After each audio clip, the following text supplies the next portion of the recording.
I think it's incredibly important to talk about self-worth, self-confidence, and self-esteem as three distinct concepts when we're doing work with people who've not been diagnosed with ADHD.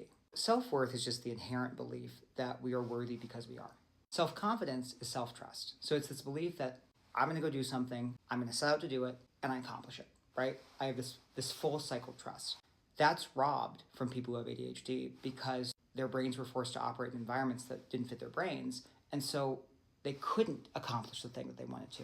And so they would be delusional to actually develop self-confidence in spite of all the evidence to the contrary. Self-esteem is really about how we feel about specific identities in the moment. And that's both fed by what other people say to us and what we think about ourselves. So again, going back to this idea of self-esteem, if I'm supposed to feel good about ADHD as an identity, well, again, if my entire life I was told, you're stupid, you're dumb, you're lazy, you can't figure it out, what's wrong with you, I would be delusional to form a positive self-concept around that.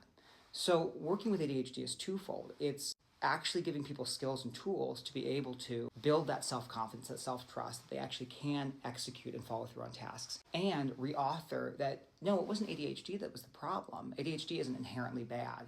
ADHD is just a way that your brain works, and there are tools and things that you can use so that you see it more as maybe it's creative, maybe it's a community of people, maybe it's a different way of thinking, maybe point to one person who's an improv stand-up comic.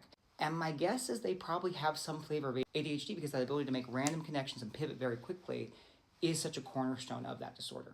And over time, these two things pour into self-worth so that eventually self-worth stands alone, that regardless of the context you're in, regardless of the relationship you're in, despite ADHD kind of touching every part of my life, which it does, because it's a pervasive developmental disorder, that over time you do develop that deep sense of self-worth that isn't contingent on these things. But if you don't tell people that, if you just tell people, feel good about yourself, how do you get there?